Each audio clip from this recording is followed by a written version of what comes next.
स्वाभिमान की जंग या फिर 18 महीने पुराना कोई गहरा राजनीतिक खेल क्या था?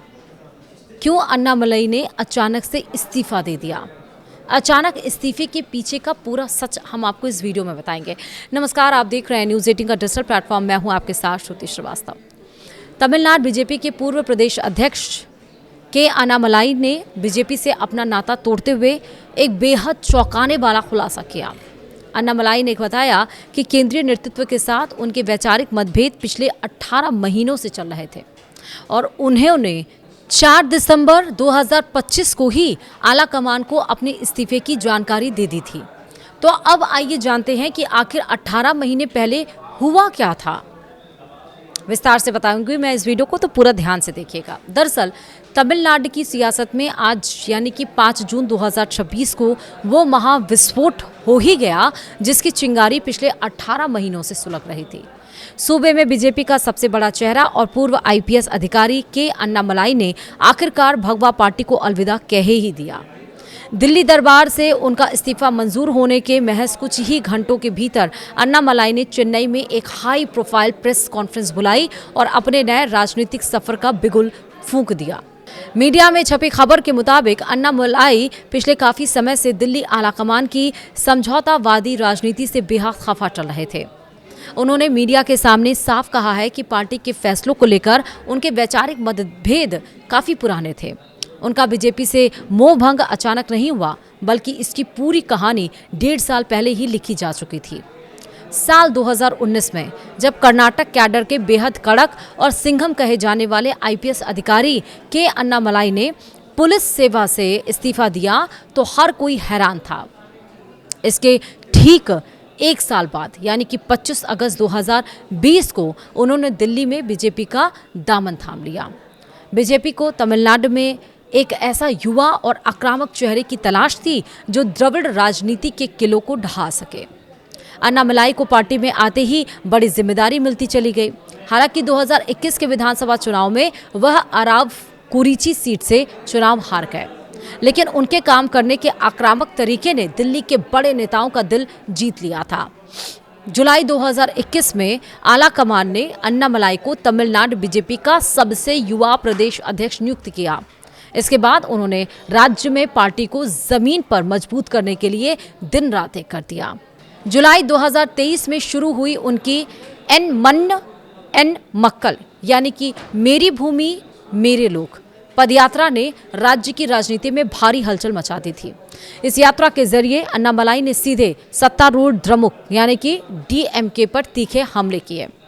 मीडिया में छपी खबरों के मुताबिक अन्नामलई की इसी आक्रामक शैली के कारण राज्य में बीजेपी एक मुख्य विपक्षी दल के रूप में उभरने लगी थी और युवाओं में उनका जबरदस्त क्रेज देखा गया। अब बात करते हैं उस मुख्य वजह की जब बीजेपी से मोहभंग होने लगा। मामला सितंबर 2023 के आसपास का है। अन्नामलई ने द्रविड़ राजनीति के बड़े प्रतीकों CN अन्नादुरई और AIDMK की दिवंगत नेता जयललिता को लेकर तीखे बयान दिए थे। इस बयान से भड़ककर सहयोगी दल AIDMK ने 25 सितंबर 2023 को बीजेपी और एनडीए से नाता तोड़ लिया था। अन्नामलई चाहते थे कि बीजेपी इस बैसाखी को छोड़ अकेले लड़े, लेकिन दिल्ली आलाकमान द्रविड़ दलों के सामने झुकने को तैयार था। यहीं से अन्नामलई का पार्टी की नीतियों से मन खट्टा हो गया था और कहें तो कलेजा फटने लगा था। इसके बाद भी अन्नामलई ने केंद्रीय नेतृत्व के सामने स्टैंड लिया कि बीजेपी को बिना किसी बैसाखी से अकेले लड़ना चाहिए। जून 2024 जब लोकसभा चुनाव था, उसमें बीजेपी ने अकेले चुनाव लड़ा। अन्नामलई कोयम्बटूर सीट से खुद चुनाव हार गए, लेकिन उनके नेतृत्व में बीजेपी का वोट शेयर रिकॉर्ड 11.38% यानी कि 11.38% पहुंच गया।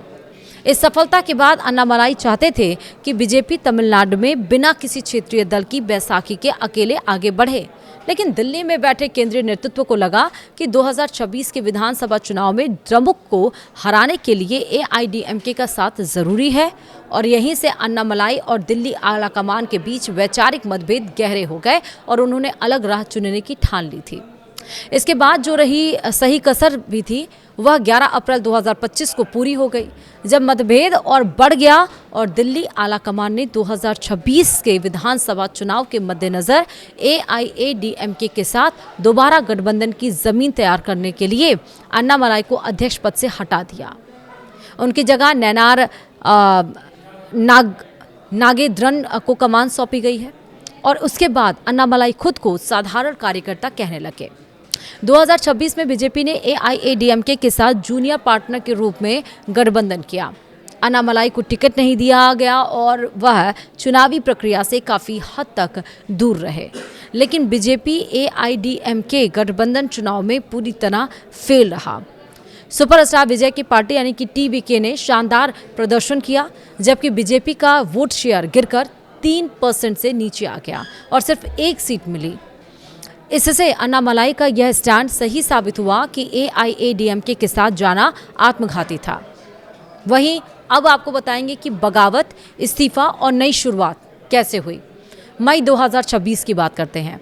अन्नामलाई ने केंद्र सरकार की त्रिभाषा नीति यानी कि क्लास 9 के लिए जो लाई गई थी का सार्वजनिक तौर पर विरोध कर अपनी ही सरकार के खिलाफ पहली खुली वैचारिक बगावत की।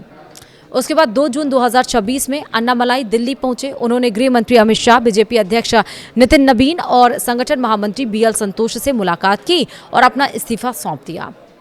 आलाकमान ने उन्हें मनाने की कोशिश की, लेकिन वह अपने फैसले पर अड़े रहे। वहीं 5 जून 2026 यानी आज का दिन तमिलनाडु बीजेपी के प्रभारी नितिन नबीन ने आधिकारिक तौर पर अन्नामलाई का इस्तीफा स्वीकार किया है। 5 जून 2026 यानी कि आज दोपहर नया ऐलान हुआ कि इस्तीफा मंजूर होते ही अन्नामलाई ने चेन्नई में अपने नए राजनीतिक आंदोलन वी द लीडर्स का आधिकारिक ऐलान कर दिया। उन्होंने WeTheLeaders.org वेबसाइट लॉन्च की है और साथ ही APJ Abdul Kalam centre for ethics and politics की स्थापना की है, जिसके जरिए वह नए नेताओं को ट्रेनिंग देंगे। अन्नामलाई ने साफ कर दिया है कि यह आंदोलन जल्द ही एक क्षेत्रीय राजनीतिक दल यानी कि रीजनल पार्टी में तब्दील होगा और आगामी स्थानीय निकाय चुनावों और अगले विधानसभा चुनाव में पूरी ताकत से उतरेगा। तो ये पूरी कहानी रही कि आखिरकार अन्नामलाई ने बीजेपी से इस्तीफा क्यों दिया। जो एक धुरंधर IPS थे, जिसको लाया गया था, जिसको पार्टी इतना पसंद करती थी, चुनाव 2 बार हारने के बाद भी पार्टी में उनकी वैल्यू कम नहीं हुई थी, ये दरअसल अभी नहीं 18 महीने पहले ही हो चुका था।